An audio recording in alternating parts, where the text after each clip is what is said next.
வணக்கம். ஜவைஜட் from Javathipatti Puthur. Power writer அப்படிங்கிற யூடியூப் சேனல் மூலமாக உங்களை மீண்டும் சந்திப்பு ரொம்ப மற்ற மகிழ்ச்சி. அத்தோட எங்கள் சேனலை சப்ஸ்கிரைப் பண்ணுங்கள், பெல் பட்டன் அழுத்த மறந்துடாதீங்க. அத்தோட எல்லாத்துக்கும் ஷேர் பண்ணுங்கள். அதாவது ஒரு உளவுத்துறையின் ரிப்போர்ட், மத்திய அரசின் உளவுத்துறை ரிப்போர்ட் தன்னுடைய கட்சி பாஜகவுக்கு எதிரான ஒரு தமிழகத்தை பொறுத்தவரையில் ஒரு ரிப்போர்ட். தமிழகத்தில் பாஜக ஒரு வளர்ந்து கொண்டிருப்பதாக ஒரு மாயை தோற்றம். அண்ணாமலைக்கு அந்த அளவுக்கு ஆதரவுலாம் பெருகலைங்க. ஆனால் சீமானுக்கு ஆதரவு அதிகமாகி கொண்டே வருகிறது. அந்த ஈரோடு கிழக்கு அந்த இடைத்தேர்தல் சம்பந்தப்பட்ட வகையில் 7% இருந்து இன்னைக்கு 10%, 15% அளவுக்கு உயர்ந்து கொண்டே செல்கிறது. தனிக்கட்சியாக பரிணமித்து யாரோடும் கூட்டணி இல்லாமல் தனித்து எதிரையுமே போட்டியிடக்கூடிய ஒரு மனோபலத்தோடு இன்னைக்கு நாம் தமிழர் கட்சி, நடிகர் சீமான் ஆரம்பித்த கட்சி தமிழகத்தில் வேரூன்றி விட்டது அப்படின்னு ஒரு உளவுத்துறை ரிப்போர்ட்.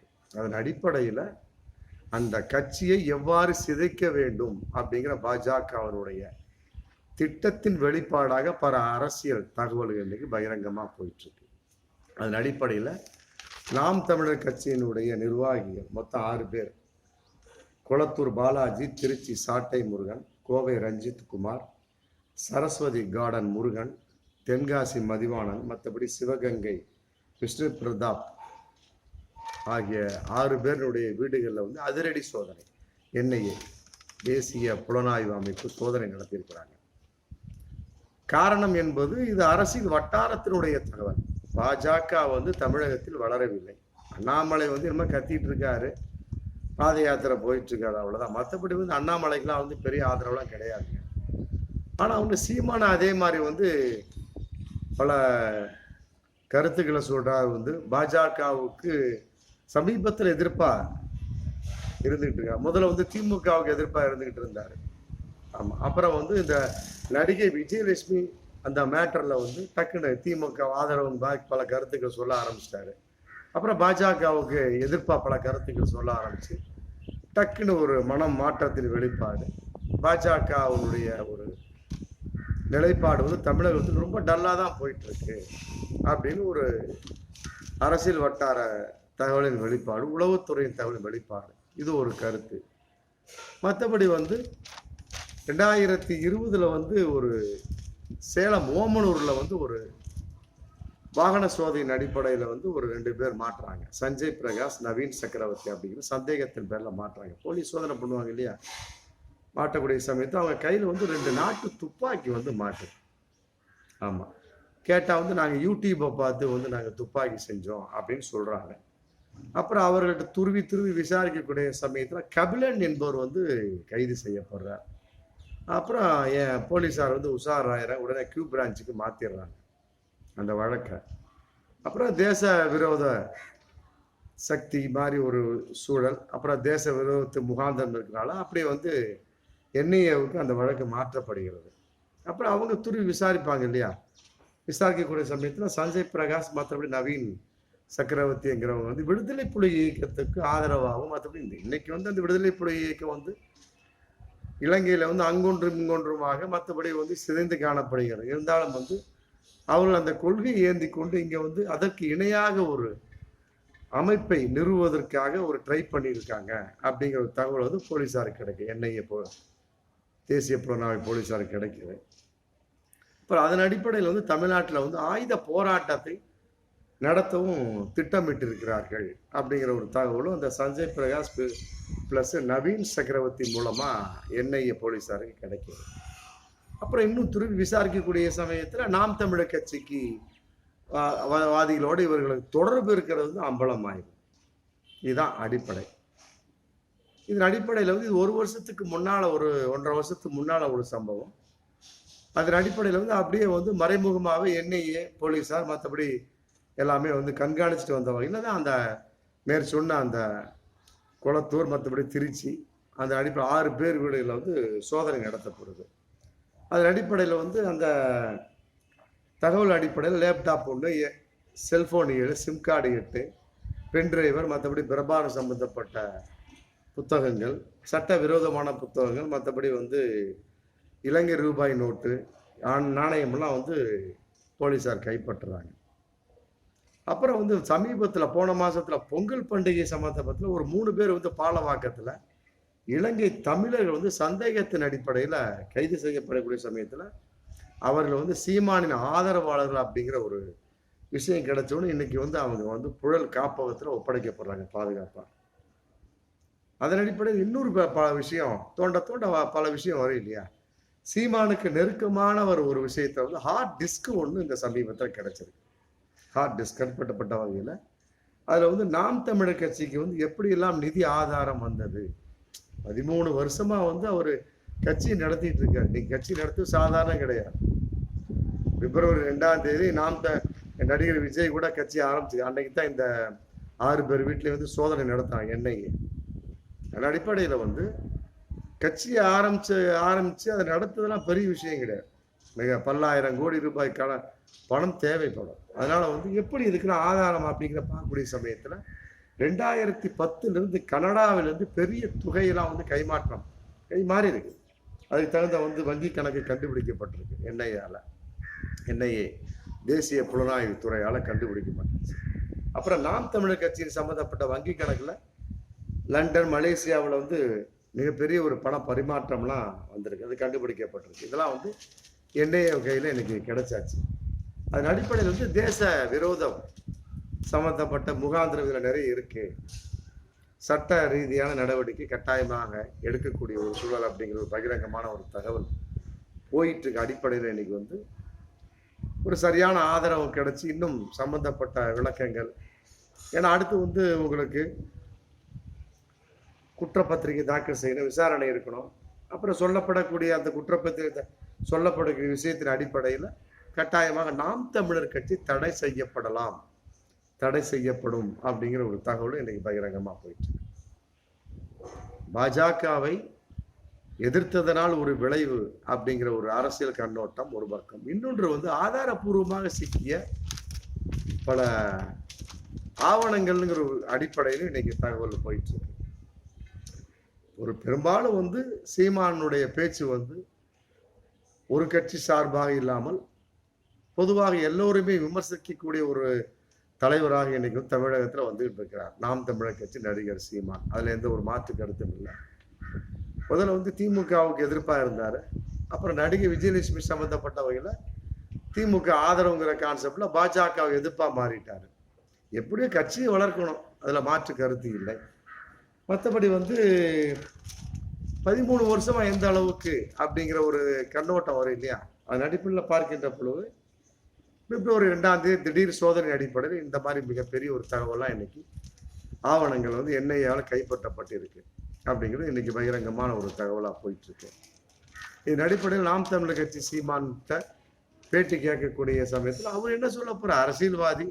ஆமா, இது வந்து பாஜகவுக்கு எதிராக நாங்கள் கருத்து சொன்னோம், அதனால வந்து என்ஐஏ வந்து எங்களை வந்து பாஜக வந்து எண்ணெய் ஏவி விட்டுருக்குறாங்க. மற்றபடி வந்து சட்டத்துக்கு முரணா வந்து நாங்கள் ஒரு பைசா கூட நாங்கள் வசூலிக்கவில்லை அப்படிங்கிற ஒரு தகவல் வந்து சீமான் சொல்றாரு.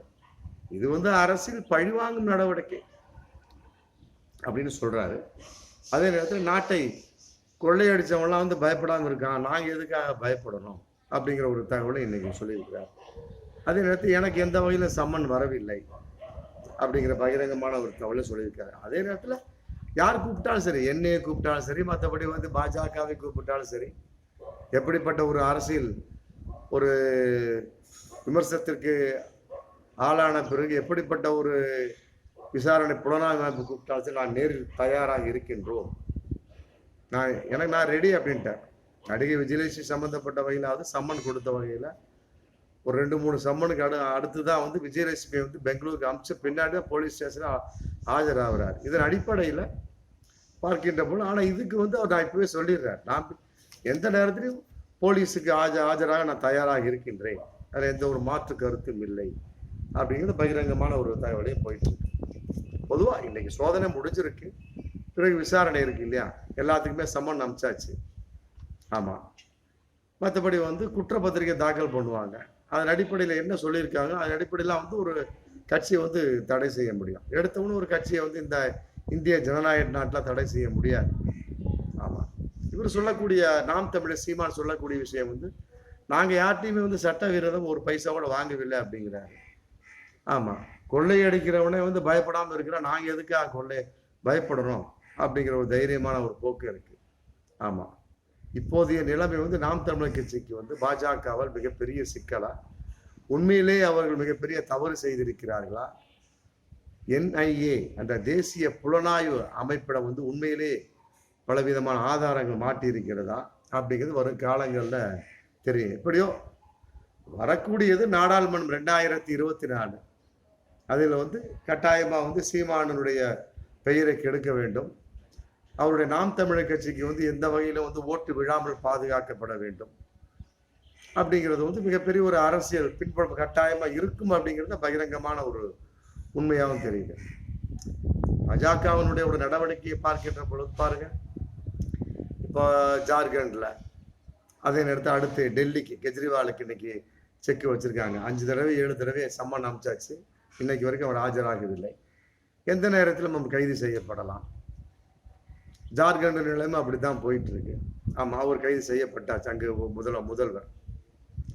இப்படிலாம் இருக்கக்கூடிய சமயத்தில் இதை வரைக்கு பார்க்கக்கூடிய ஒரு சூழல் பாருங்க. இப்ப சமீபத்துல பாப்புலர் ஃப்ரெண்ட்ஸ் ஆஃப் இந்தியா அதுவும் தடை செய்யப்பட்டது. அதற்கு தகுந்த ஒரு காரணம். அதே போல நாம் தமிழர் கட்சிக்கும் ஒரு தகுந்த காரணம் கிடைச்சது அப்படின்னா கட்டாயமாக அன்று இருக்கக்கூடிய ஒரு அரசு, அன்னைக்கு பாஜக அரசு இருக்குமா என்பது மிகப்பெரிய ஒரு சந்தேகம் தான். கட்டாயமாக 2024 நாடாளுமன்றத்தில் அவர்கள் மிகப்பெரிய ஒரு பாடத்தை கற்பிக்கும். அது நாம் தமிழர் கட்சி அவர்கள் அந்த நேரத்தில் அவர்கள் இருப்பார்கள். ஆனால் அன்று வந்து பாஜக இருந்தாலும் கூட ஆட்சியில் இருக்குமா என்பது மிகப்பெரிய ஒரு சந்தேகம் தான். எப்படி இருந்தாலும் சரி, அண்ணாமலைக்கு வந்து தமிழகத்துல வந்து மிகப்பெரிய ஒரு வரவேற்பு இல்லைங்கிறது இதன் மூலமா தெரிஞ்சிருச்சு. உளவுத்துறை ரிப்போர்ட் அப்படிங்கிற பகிரங்கமான ஒரு தகவல் இன்னைக்கு போயிட்டு இருக்கு. அப்ப பாஜக தமிழகத்தில் மிகப்பெரிய ஒரு தோல்வியை சந்திக்கும்.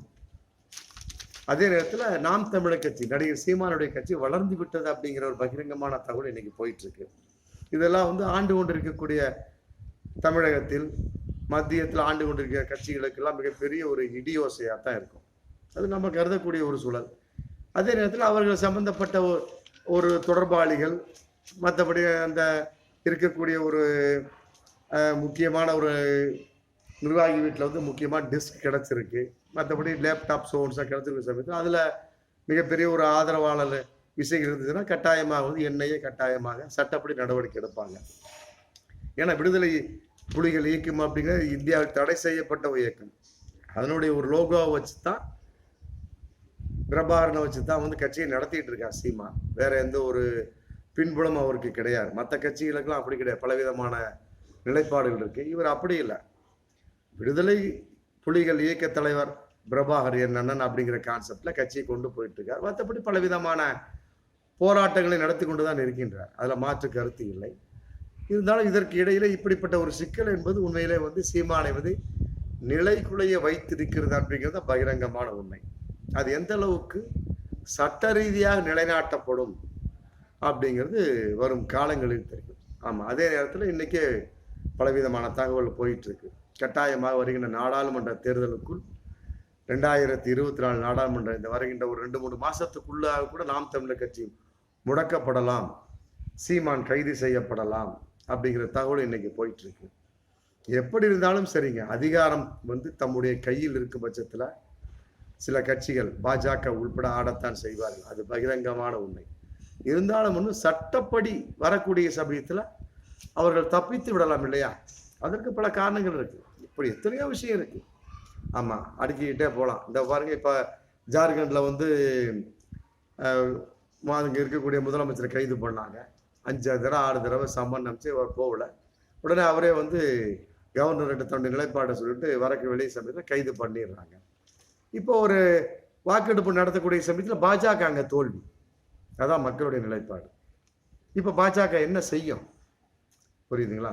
மணிப்பூர் வகையிலும் பாஜக தோல்வி, ஹரியானா வகையிலும் பாஜக தோல்வி, மற்றபடி இஸ்லாமிய வெறுப்பு பிரச்சாரம் சம்பந்தப்பட்ட வகையிலும் பாஜக வந்து மிகப்பெரிய ஒரு தோல்வியை கண்டு கொண்டிருப்பதான் பகிரங்கமான உண்மை. ஆமா, பார்ப்போம். எப்படி இருந்தாலும் சரிங்க.